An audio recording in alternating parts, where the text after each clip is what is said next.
now from CT are Nicole Martin and Russell Moore. We're recording this on Thursday morning, which means that between now and the time this comes out, news could break. We could get more information. We could get more clarity or background. So it seemed worth mentioning. This is our time frame, and we're speaking to what we know right now. Information changes on these stories constantly, and we've already seen things that were announced on the first day that turned out not to be true.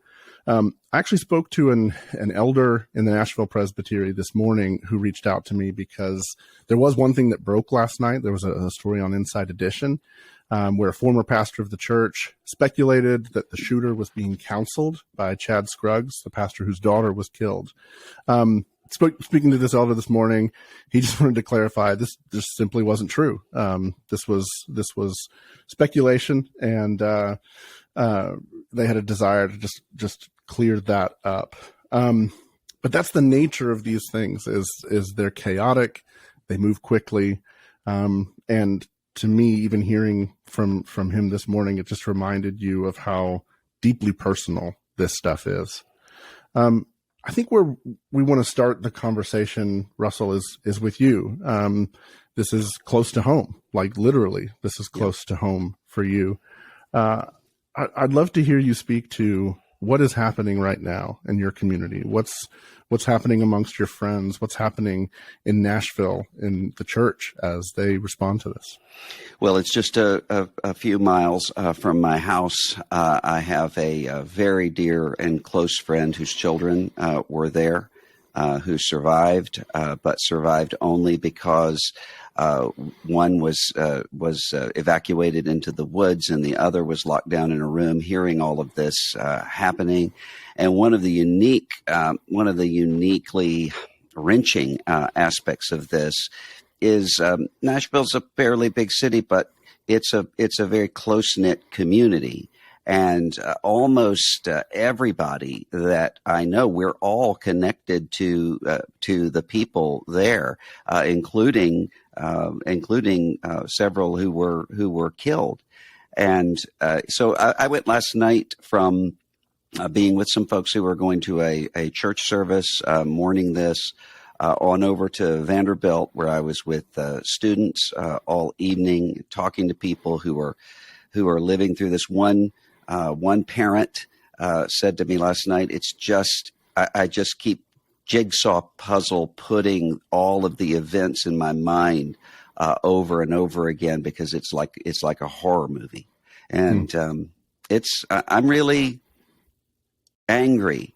I mean, this is something that has hit this community in a way that reminds me there have been so many of these, one right after the other. And if you're not there, if you don't know the people, I mean, the principal was a very respected figure. I mean, all of us had some connection with her. She was a very respected figure here and a very loved figure here. If you're not connected to it, it tends to just become a list of statistics and a list of names. And when you're there in the middle of it, you remember how horrifying it is just to move on. And so this is something that the scars here in Nashville will remain for a long, long time. Your newsletter that you've written talks about challenges, the church not to be numb to this, and I was really convicted by it because the news broke on Monday about it, and it hit hard. It struck me. It was like, this is, I felt the horror of it to a certain degree, and then it wasn't until the next morning that I started to hear from my friends who were close to it. So, for instance, Sandra McCracken, a singer-songwriter who's a columnist with CT, she's already shared this publicly. Her husband is the minister of music at the church and was there. And so this is deeply personal for her. And once I spoke with her, I started to, make other connections with other friends in that community who were affected. And just knowing one person, just having that one actual personal connection sort of shattered the numbness for me. And it feels completely different. I remember when Columbine happened in, I think it was 1999, 2000. I remember right where I was. It was kind of a September 11th sort of moment. And then you think of how many others have happened time after time after time, and they just tend to become a blur, and we get numb to it. And we have teachers who are trying to determine what do we do. There are teachers who have buckets that are filled with tourniquets and other things just in case, and teaching and training children to be able to. My own 11-year-old, I was dealing with having nightmares about school shooting after this, and he wasn't even there for that moment in the school. I can only imagine the children who actually were. I mean, this is not the way it is supposed to be. And I think that the real danger is that we get to the point where we assume somehow that this is normal, or that we just say, this is the way the world is. What can you do? There was a United States congressman from Tennessee who just almost literally shrugged his shoulders and said, you can't fix this. If people are going to do something, if they're going to take you out, they're going to take you out. Well, if that's the reasoning, then we should have no laws about anything, and just have complete red and tooth and claw law of the jungle. I mean, this is the numbness has gone on for so long that it's time to see the insanity for what it is. Yeah. I mean, I think, first of all, I really appreciate what it means to come alive to the trauma of the moment. I was struck by several things. The first that got me was I was listening to a reporter who was reporting on the scene, and she had survived a high school shooting herself. So she was saying the trauma of having to report on a school shooting, knowing that I've survived a school shooting, is a lot for me. Picking my kids up from school and having to talk to them about what happened so that they wouldn't hear it from someone else. The moment, the only word I can think of is just trauma. And it's going to take a while to wrestle with, how do we balance being present to this pain, but also being able to move forward in a way that isn't always on fire with the pain of the moment. That's the hard part for me as a parent. That has been the hard part, whether it was Uvalde or something else. There's a sense of, this happened in a space that was supposed to be safe, and this is another sign that no place is safe, and I have to move forward in raising my children, but I cannot afford to close off the pain, because the moment I shut down the pain is the moment, like you said, I become numb, and I take on that same posture of, well, this is just life, but this shouldn't be how life is. I remember years ago talking with Harold Best. He was the longtime dean of the Conservatory of Music at Wheaton College. And maybe 10 or 15 years ago, there was this moment in the church where there had been this resurgence of hymns, and it had, maybe around, he traced it to 2001. And he said, in the aftermath, the Sunday after 9/11, the church came together and they didn't have a song, because they'd shelved the hymnals, and, contemporary music was sort of ruling the day at the time. And that was where they had to go back to the hymns. And I've thought about that a lot this week. I thought about, there's a friend of mine named John Whitvleet who says, the role of the pastor is to prepare the church for its encounter with death. And so I'm wondering, is the church prepared to grieve in a moment like this?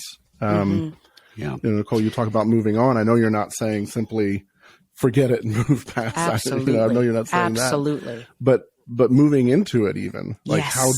how does the church grieve in a moment That's like right. this?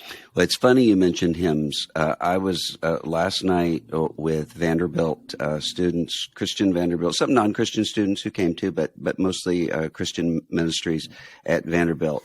And we had worship that would have been typical college sort of worship, good musicians, but the sort of thing you would normally see there. Then I spoke, and we were ending, and as we were being dismissed, one student yelled out the doxology. This was a 20-year-old kid, the doxology, and everyone sang the doxology, because what we all needed at that moment was something that connects generations. It's not just an expression of individual or even generational connection and lament, but something that is continuous and reaches that deep level. And we need that. We have to have it. Yes, we do. I remember I was familiar with several of the members of Emmanuel after the shooting in Charleston. And there was a time period where not just that church, but other churches came together and returned to the hymns and to the spirituals. Because when you really unpack the spirituals, you see what the tension of pain and longing kind of sounds like. It's the soon I'll be done with this, because there's this eschatological hope. And without that hope, then I'm stuck here. And I remember just how strange it was, the criticism that came from groups of people after a horrendous shooting who came together to sing songs of lament and hope. And the criticism was, you're trying to move forward. You're trying to just, put a little Jesus forgiveness over this and act like it never happened. But the reality is, no, this is how biblically we get by. We lament and we have hope, and we share those two realities in tension with each other. Because if we don't share those in tension, what else do we have? That's I often worry about this with the church. As someone who grew up, the churches I grew up in, for the most part, were very, very contemporary churches. We, very little, not just very little with the hymnal, but even in the body of songs that we often sang, songs in the youth group, the CCM that was always playing, all the rest of it. It's very triumphalistic. And it was something that, in the church that I, helped plant and helped pastor, we may have reacted too hard the other way, where things were too grim and everything was black and candles. And, it's a joke that people made. Ed Stetzer, I think, still makes jokes about what our church was like at conferences today. I just remember, Mike, a really, really dark version of Joy to the World that you all did one time. It's on Spotify. You can check it out. But again, I mean, Joy to the World is actually a great example in a way, because that final verse, verse that many churches do not sing, right, is that this is going as far as the curse is found. Yes. And so the joy in that song is always connected to this awareness. I mean, Watts was brilliant with this, the author of the hymn. Understanding that whatever it is we celebrate in the shadow of death. And I wonder, how do churches that are obviously churches that are in the midst of this, I generally feel like the Holy Spirit, as I've witnessed it, the Holy Spirit shows up to draw people to the words and the prayers and the songs they need. Is there something that the church larger can take away from this? Should we be asking, I would say, if you're a pastor, if you're a member of a church, are you prepared? Do you have words to sing? Do you have words to pray when a moment like this shows up? That's right. I have right next to me the Baptist hymnal, and I always do. And largely because of that, because I can inhabit in the words that I know, that I was taught as a child and have been with me ever since, and I can tie them to people's funerals and celebration of baptisms and people's weddings, and it holds in many ways it holds a life together, and it's able to join people together in those moments of when there really is, there's nothing to say, the groaning of Romans 8, groaning out with the rest of the creation. Sometimes there's nothing to say, but there are things to sing. Well said. Yeah. First of all, I come from a very singing family. I mean, My family, it was very funny. I had a white friend say, does everybody in your family sing? I was like, yes, it's also stereotyped, but yes, like my whole family sings. So when we get together, we all sing, but there are certain songs that we sing that tie back to the songs that were sung that carried our family through some very difficult times. There's Satisfied is the song that my grandmother sings. And she's, went through the river to be baptized. Soul got happy and I feel all right. There's a sense, the whole refrain is, this world was hard. This world was dark, but I turned to Jesus and I found hope. The songs, my dad was a pastor and one of his favorite songs was Hold to His Hand. And it starts with, time is filled with swift transition, none on earth, unmoved can stand. Build your hope on things eternal, hold to God's unchanging hand. So the themes of some church contexts really can be a foundation for us because, again, there is a sense of the challenges and the trials of this world are hard. Without that recognition, there can be no leaning into hope. And is this not the perfect season for us to have these types of conversations? If churches in the season leading into Good Friday and leading into resurrection cannot build on the tension of the cross and resurrection, what do you have? Now is the time to remember the sacred challenge and lament of crucifixion. Now is the time to remember that our hope is built on nothing less, than Jesus' blood and righteousness. I'm not going to sing it, but there's a sense of timing that I refuse to honor the people who say, well, God allowed this to happen no, but there is a redemptive moment of the time that says we use this space to cling to the cross. And in clinging to the cross, we lean into the hope of resurrection. That would be an opportunity perhaps for churches and for pastors. Russ, you and I talk often about on here, have spoken often on this podcast about the ways that we see an emerging generation that's really struggling to understand the church, to connect to the church. Because of all these, stories we've told about the failed witness of the church.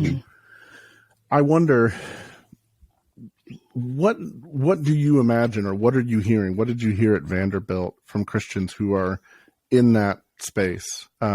What questions were they asking? How are they looking to the grief of the moment?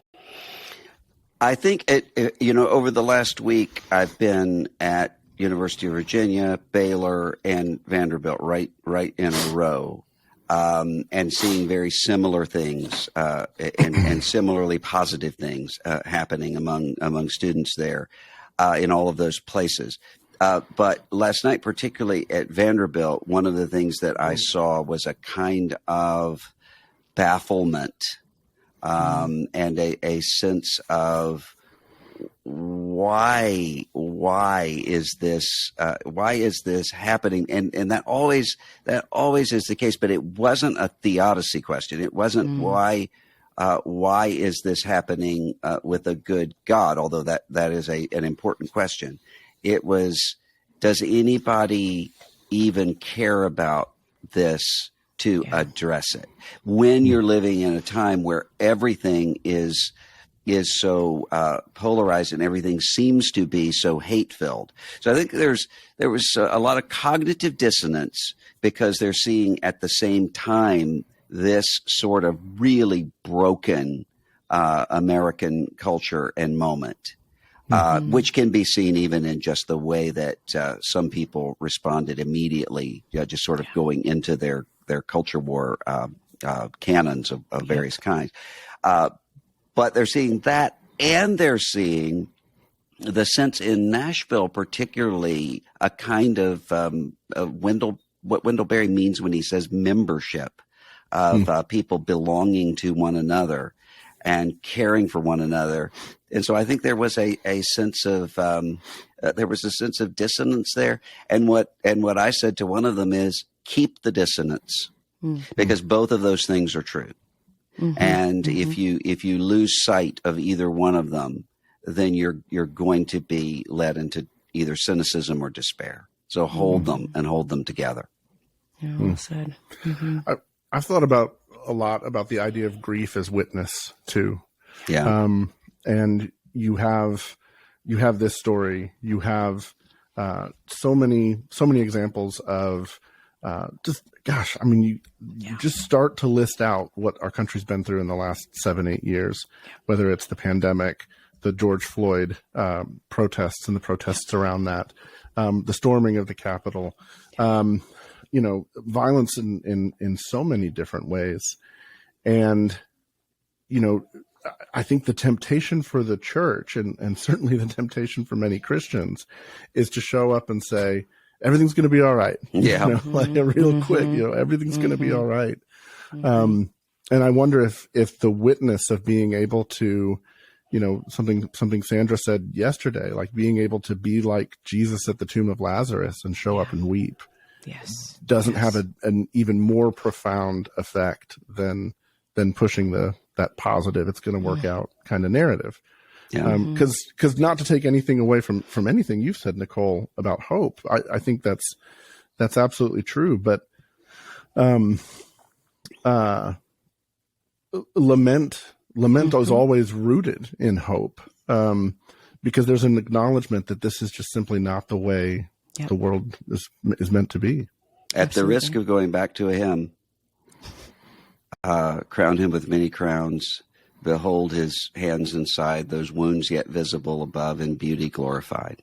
Even resurrection hope, we're reminded of the horror from which we've come.